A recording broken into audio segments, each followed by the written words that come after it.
अस्मद्गुरुसमारम्भां यतिशेखरमध्यमां लक्ष्मीवल्लभपर्यन्तां वन्दे गुरुपरम्पराम् ஆழ்வார்கள் வாழி அருளிச் செயல் வாழி தாழ்வாதுமில் குறவர்தாம் வாழி ஏழ்வாறுமைய அவர்களுரைத்தவைகள்தாம் வாழி செய்யமறை தன்னுடனே சேர்ந்து அகலகில்லே நிறையுமென்னு அலர்மேல் மங்கை உரைமார்பா நிகரில் புகழாய் உலகம் உன்னுடையாய் என்னையாழ்வானே நிகரிலமரர் முனிக்கணங்கள் விரும்பும் திருவேங்கடத்தானே புகழொன்னில்லாவடியேன் உன் அடிக்கீழமர்ந்து புகுந்தேனே அகில புவன ஜன்மஸ்தேம பங்காதிலீலே வினத விவிதபூத உராதரக்ஷைகதீக்ஷே ஸ்ருதிசரசி விதீப்தே பிரம்மணி ஸ்ரீனிவாசே பவது மம பரஸ்மின் சேமுஷி பக்திரூபா श्रीमान् वेङ्कटनाथार्य कवितार्किककेसरी वेदान्ताचार्यवर्यो मे सन्निधत्तां सदा हृदि. ஸ்ரீரங்கநாதனுடைய பாதுகைகளை குறித்து ஓரிரவிலே 1000 ஸ்லோகங்களை அருளி செய்தார் வேதாந்த தேசிகன். ஸ்ரீ பாதுகா சகஸ்ரம் என்று கொண்டாடப்படுகின்ற இந்த ஸ்தோத்திரத்திலே அமைந்துள்ள ஒவ்வொரு ஸ்லோகத்திலேயும் பாதுகையினுடைய பெருமை ஒவ்வொரு விதமாக எடுத்துரைக்கப்படுவதை நாம் பார்த்து வருகிறோம். அதிலே 561வது ஸ்லோகம் இப்பொழுது முதலிலே அனுபவிக்கப்படுகிறது. இது ரத்ன பத்ததி என்று சொல்லப்படுகின்ற, அதாவது பாதுகையிலே இழைக்கப்பட்டிருக்கிற ரத்தினங்களுடைய பெருமை, பொதுவாக எல்லா ரத்தினங்களும் என்று அந்த ரத்தினங்களுடைய பெருமையை சொல்லுகிறார். அதிலே இப்பொழுது இந்த 561வது ஸ்லோகத்தில் என்ன சொல்லுகிறார் என்னால், பாதுகையிலே இந்திரநீலக்கல் அது பதிக்கப்பட்டிருக்கிறது, அதனுடைய ஒளியும் பிரகாசிக்கிறது. அதே போல முத்துக்கள் பதிக்கப்பட்டிருக்கின்றன, அதனுடைய ஒளியும் பிரகாசிக்கின்றன. இது இரண்டையும் சேர்த்து பார்க்கிற பொழுது ருத்ரன் தலையிலே பாதுகையை வைத்து கொண்டிருக்கிற பொழுது பார்த்தால் அவனுடைய தலையிலே இருக்கிற சந்திரனோடு இரவை கூட்டுவது போலே இருக்கிறது என்று ஒரு அர்த்தத்தை அருளி செய்கிறார். ஸ்லோகத்தை அனுசந்தித்து அர்த்தத்தை விவரிக்கலாம்.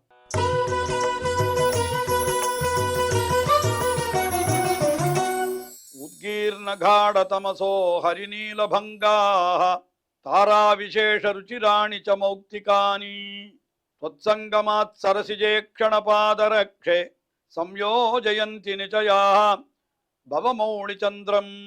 உத்கீர்ண காட தமசா ஹரிநீல பங்காக, பாதுகையில இருக்கக்கூடிய ஹரிநீல பங்காக, அந்த இந்திர நீலம் இருக்கிறதே, இந்திர நீலம் என்கிறது அந்த கற்களினுடைய பெயர். அது ஒரு விதமான நீலம். அது நல்ல கருத்திருக்கக்கூடிய நீலம்.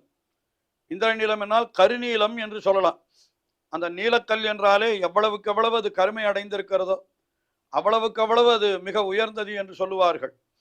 அப்ப ஹரிநீல பங்காக அப்படி இருக்கக்கூடிய அதனுடைய உத்கீர்ண காடதமசா, நல்ல அது இருட்டை நன்ற, அதாவது இருக்கக்கூடிய இருட்டை வெளிப்படுத்துகிறது. அது நல்லா அந்த இருட்டுனா அப்படிப்பட்ட இருட்டு, மிக அதிகமான இருட்டு என்று சொல்ல வேண்டும். அப்படிப்பட்ட இருட்டை அது வெளிப்படுத்துகிறது, அது இந்திரநீலக்கல். அதுக்கு மேல அந்த பாதுகையில் இருக்கக்கூடிய முத்துக்கள் அது எப்படி இருக்கிறது என்று பார்த்தால், அது எப்படி இருக்கிறது, தாரா விசேஷ ருச்சிராணி மௌக்திகானி, உயர்ந்த நட்சத்திரங்கள் போலே அந்த முத்துக்கள் எல்லாம் இருக்கின்றன. முத்துக்கள் நட்சத்திரங்களை போல இருக்கின்றன. இந்திரநீலக்கல்லிலிருந்து வெளிப்படக்கூடிய அந்த ஒளியானது இருட்டை போலே இருக்கிறது என்று சொன்னார். தொத்சங்கமாத் சரசிஜேக்ஷண பாதரக்ஷே, ஹே சரசிஜேக்ஷண பாதரக்ஷே, தாமரைக்கண்ணனுடைய பாதுகையே என்று.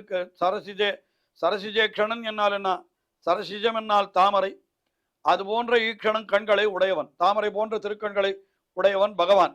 அவனுடைய பாதரக்ஷையே துவத்சங்கமாது, உன்னோடு சேர்ந்திருக்கிறபடியினாலே, அதாவது இந்த பாதைக்கையோடு சேர்ந்திருக்கிறபடியினாலே என்ன ஆகிறது, பவமௌளி சந்திரம். பவமௌளி சந்திரம், பவன் என்னால் ருத்ரன், அவனுடைய மௌளி சந்திரம் என்னால் தலையில இருக்கிறதான சந்திரன். ஆக ருத்ரன் அவன் தலையில இருக்கக்கூடிய சந்திரன்.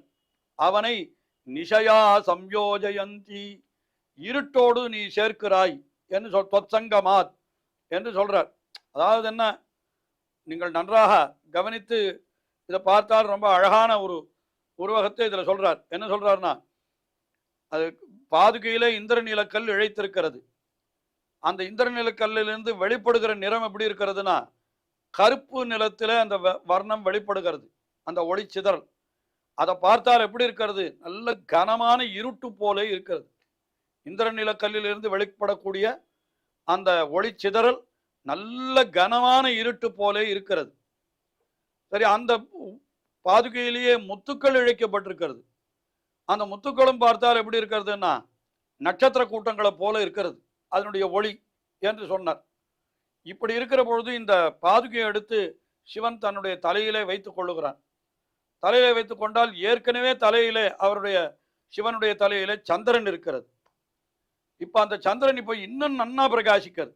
என்ன காரணம் என்னால், சந்திரன் தலையில இருக்கிற பொழுது இந்த பாதுகையினுடைய இந்திரநீல கல்லிலிருந்து வெளிப்படக்கூடிய அந்த ஒளி சிதறல் இருக்கு, அது இருட்டு போல இருக்கிறபடினாலே இருட்டிலே பிரகாசிக்கிற நிலவு போல அது இவனுடைய ருத்ரனுடைய தலையில இருக்கிற சந்திரன் இன்னும் நன்னா வெளுப்பா தெரியாது. இன்னும் சுத்தி வேற தாராகணங்கள் என்ன நட்சத்திரங்கள் கூட்டங்கள் என்று சொல்லும்படியாக இருக்கிறது. அதனால என்ன சொல்லுகிறார் இந்த ஸ்லோகத்தில் என்னால், சம்யோஜயந்தி நிசையா பவமௌளி சந்திரம் என்று அந்த ருத்ரனுடைய தலையில இருக்கிற சந்திரனை ஒரு இருட்டோட கூட்டுவது போல இருக்கிறது என்று இந்த ஸ்லோகத்திலே அனுபவித்தார். இதற்கு அடுத்தபடியாக 562 இதுல என்ன தெரிவிக்கிறார் என்று பார்த்தால், எம்பெருமானுடைய அதாவது திருவடி, அந்த திருவடியில் இருக்கக்கூடிய பாதுகை, அந்த பாதுகைகளிலே என்ன என்னன்னா ரத்னங்கள் 4 பக்கமும் பிரகாசிக்கிறது. இதை பார்த்தால் எப்படி இருக்கிறதுன்னு கேட்டா, மேகத்தினுடைய கூட்டம் போல இருக்கிறது என்று சொல்றார். மேகம் என்கிறது முதலிலே வெளுத்து காணப்படும். அது ஒரு கடலிலோ நதியிலோ போய் தண்ணீரை முகந்து கொண்டு வருகிற பொழுது கருத்து காணப்படும். அதுக்கப்புறம் மழை பொழியும், பொழிந்த பிற்பாடு பார்த்தால் மறுபடியும் வெளுத்து விடும் என்று இப்படியெல்லாம் பல நிலைகள் உண்டு மேகத்திற்கு. இப்போ இந்த பாதுகையில் இருக்கிற ரத்தினங்கள் எல்லாம் அந்த நிலைகளோடு கூடியதாக இருக்கிறது என்று இப்படி சொல்லுகிறார்.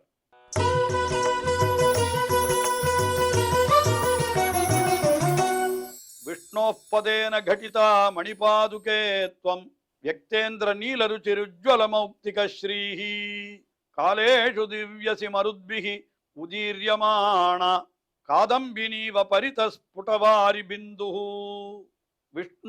மணிபாதுகே, மணிபாதுகேனா மணிகள் எல்லாம் இழைக்கப்பட்ட பாதுகையே. விஷ்ணோப்பதேன கடிதா, விஷ்ணோப்பதேன கடிதாத்வம், விஷ்ணுவனுடைய பதத்திலே சேர்ந்திருக்கிற நீ.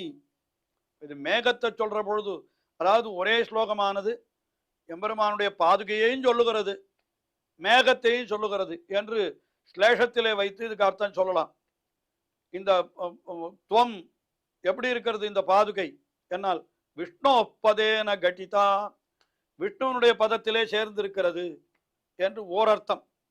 இன்னொரு அர்த்தம் என்ன, விஷ்ணு பதம் என்று எதற்கு பெயர்னா ஆகாசத்திற்கு பெயர் விஷ்ணு பதம். அப்ப மேகம் எங்க இருக்கும், விஷ்ணோப்பதேன கடிதா, ஆகாசத்தோடு சேர்ந்து இருக்கிற மேகம் என்ன அப்படி ஒரு அர்த்தமாச்சு. அதுக்கு மேல வெக்த இந்திரநீல ருச்சிஹி உஜ்வல மௌக்திக ஸ்ரீஹி, அது மேகத்துல என்ன இருக்குன்னு கேட்டா இந்திரநீலம் கருப்பு நிறமும் இருக்கும். ஒரு சமயத்துல அதுல என்ன இருக்குன்னு கேட்டா மௌக்திக ஸ்ரீஹி வெளுப்பு நிறமும் இருக்கும். பாதுகையிலும் அது இருக்கு. எப்படி இருக்கு, இந்திரநீல கல்லும் பதிக்கப்பட்டிருக்கிறது, மௌக்திக ஸ்ரீஹி என்று முத்துக்களும் பதிக்கப்பட்டிருக்கிறது. அப்படி இருக்கிற பொழுது நீ என்ன பண்ணுகிறாய் என்னால், காலேஷு தீவ்யசி மருத்பிருதீர்யமானா, மருத்பிகி என்னால் என்ன இருதுன்னா மருத்பிகி உதீர்யமானா, மேகமானது காற்றுக்களாலே அப்படி தள்ளப்பட்டுன்னு அர்த்தம். ஆனால் இது அப்படியே பாதுகைக்கு வைத்துக் கொண்டோமானால் மருத்கணங்கள் என்னால் தேவர்கள், அவர்களாலே உதீரியமானா என்றால் தோத்திரம் பண்ணப்பட்டிருப்பவள் என்ற அந்த பாதுகைக்கு இன்னொரு பேர் ஏற்படுகிறது. அப்ப என்ன ஆகிறது? அந்த பாதுகை என்னால் காதம்பினீவ பரிதஹா ஸ்புடவாரி பிந்துஹு, பரிதஹா 4 பக்கத்திலேயும் சுற்றிலும் கூட ஸ்புடவாரி பிந்துஹு நன்றாக பிரகாசிக்கின்ற ஜலத்திவலைகளை உடைய காதம்பினீவ தீவ்யசி, மேகத்தை போலே நீ விளங்குகிறாய் என்று சொல்லுகிறார். உண்மையிலே மேகத்தை போலத்தான் பாதுகையும் இருக்கிறது.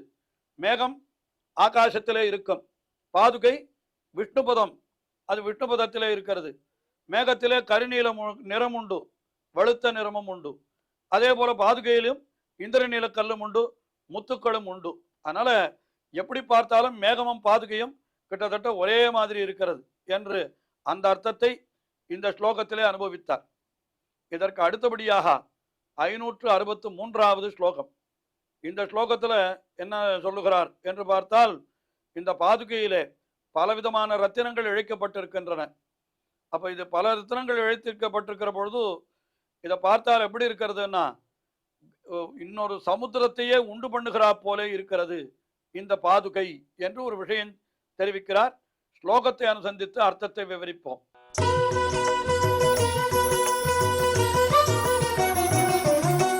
பாசாத்ஸ்வயா பகவதோ மணிபாதரக்ஷே முக்தான்விதா மரதகோபல பத்ததிஸ்தே நித்யாவகாகனசகம் சகலஸ்ய ஜந்தோः கங்கான்விதம் ஜனயதீவ சமுத்திரமன்யம். சமுத்திரம் என்கிறது இருக்கிறதே, அது எப்படிப்பட்டதுன்னா, ஒரு சில இடங்களிலே மட்டும்தான் நித்திய ஸ்நானம் பண்ணுவதற்கு தகுதியுடையதாய் இருக்கிறதாம். எல்லா காலத்திலும் சமுத்திரத்திலே போய் நாம் ஸ்நானம் பண்ணக்கூடாது. சாதாரணமா சாஸ்திரம் என்ன சொல்றது தெரியுமோ? அபர்வணி, கடல் தீண்டலாக அது. அதாவது என்ன, பௌர்ணமி அமாவாசை இந்த 2 நாளை தவிர ஜலத்தை, சமுத்திரத்தினுடைய ஜலத்தை ஸ்பர்சிக்க தொடவே கூடாது மற்ற நாள்களில். அது மற்ற சமுத்திரங்கள் எல்லாத்துக்கும் அப்படிதான். ஆனால் சில இடங்களில் அதுக்கு விதிவிலக்கு உண்டு. எங்கேன்னு கேட்டா, இப்போ ராமபிரான் கட்டின சேத்துன்னு சொல்றோமே, திருப்புல்லாணி, அந்த இடத்துல சமுத்திரம் இருக்கிறது. அந்த சமுத்திரத்துல எப்போ வேணுமானாலும் தீர்த்தம் ஆடலாம். அதுக்கு பௌர்ணமி அமாவாசை என்ற நிர்பந்தம் கிடையாது. அதே மாதிரி கங்கையோடு சமுத்திரம் சேர்ற இடம்னு இருக்குமே, அதாவது எல்லா நதிகளும் கங்கையில தானே போய் சேர்றது, இது சமுத்திரத்துல. அப்படி போய் சேர்ற பொழுது அந்த சமுத்திரம் கங்கையிலே, கங்கையானது சமுத்திரத்துல சேர்ற இடம் இருந்ததுன்னா அந்த சமுத்திரத்துல எப்பொழுதும் குளிக்கலாம். அதுக்கு இதுவே கிடையாது, தோஷமே கிடையாது என்று இப்படியெல்லாம் சொல்லுவார்கள். அதையெல்லாம் கருத்திலே கொண்டு ஒரு விஷயம் சொல்றார். இங்க என்ன, பாசாஸ்வயா பகவதோ மணிபாதரக்ஷே, ஹே மணிபாதரக்ஷே, மாணிக்கங்கள் இருக்கப்பட்ட பாதுகையே, நீ எப்படி இருக்கிறாய்னு கேட்டா, முக்தான்விதா மரதகோபல பத்ததிஸ்தே, இங்க எப்படி இருக்கிறது என்று பார்த்தால், இது மரதகோபல பத்ததி, மரகதம் என்று சொல்லப்படுகின்ற பச்சை ரத்தினங்களும் பதிக்கப்பட்டிருக்கிறது, முத்துக்களும் கூட இருக்கிறது. இதை பார்க்கிற பொழுது இந்த பச்சை ரத்தினங்கள் எல்லாம் எப்படி இருக்கும்னு கேட்டா, அப்படியே சமுத்திரம் போல இருக்குமா. இந்த முத்துக்கள் இருக்கிற இடத்தை பார்த்தால் எப்படி இருக்குன்னா, கங்கையை போல இருக்கும். என்ன காரணம்? சமுத்திரம் என்கிறது கொஞ்சம் கரும்பச்சை நிறத்தில் இருக்கக்கூடியது, இந்த கங்கை என்கிறது கொஞ்சம் வெளுப்பா இருக்கக்கூடியது. அப்ப என்ன, அந்த பாதுகையில மரகத பச்சையும் இருக்கிறது, முத்துக்களும் இருக்கிறது. அதை பார்த்தால் கங்கை சமுத்திரமும் சமுத்திரம் போலையும் தெரிகிறது, கூடவே கங்கையும் போலையும் தெரிகிறது. அப்ப என்ன அர்த்தம்னு கேட்டா, உடனே சொல்றார், நித்யாவகாகனசகம் சகலஸ்ய ஜந்தோஹோ, எல்லா ஜந்துக்களுக்கும் நித்தியம் அவகாகனம் பண்ணக்கூடிய இடம் போலே. அதாவது ஒரு சமுத்திரம் என்ன சொல்றார், கங்கான்விதம் சமுத்திரமன்யம் ஜனயதீவா, கங்கையோடு கூடிய இன்னொரு சமுத்திரத்தை நீ உண்டு பண்ணுகிறாயோ. அதாவது கங்கை சேர்ற இடத்துல சமுத்திரத்துல எப்பொழுது வேண்டாம் தீர்த்தமாடலான்னு சொன்னேன் இல்லையா. இப்ப இங்க பார்த்தா பச்சை கற்கள் எல்லாம் சமுத்திரம் போல இருக்கிறது, பாதுகையில அழிக்கப்பட்டிருக்க பச்சை கற்கள். இந்த நீல பச்சை, அதாவது வெள்ளை கற்கள் கங்கை போல இருக்கிறது. அதை பார்த்தா என்னன்னா, இன்னொரு கங்கையை உண்டு பண்ணுகிறா போல, அதாவது கங்கையோடு கூட சமுத்திரத்தை உண்டு பண்ணுகிறா போல இருக்கிறது. நித்திய அவகாகனம் சகம், எப்பொழுதும் தீர்த்தமாடுவதற்கு தகுதி உள்ளதான ஒரு சமுத்திரத்தை நீ இன்னும் உண்டு பண்ணு வருகிறாயோ, இன்னும் ஒன்று உண்டு பண்ணுகிறாயோ என்று இந்த ஸ்லோகத்திலே தெரிவிக்கிறார். தொடர்ந்து அனுபவிப்போம். ஸ்ரீயக்காந்தாய கல்யாண நிதயேர்த்தினாம் ஸ்ரீவேங்கடநிவாசாய ஸ்ரீனிவாசாய மங்களம்.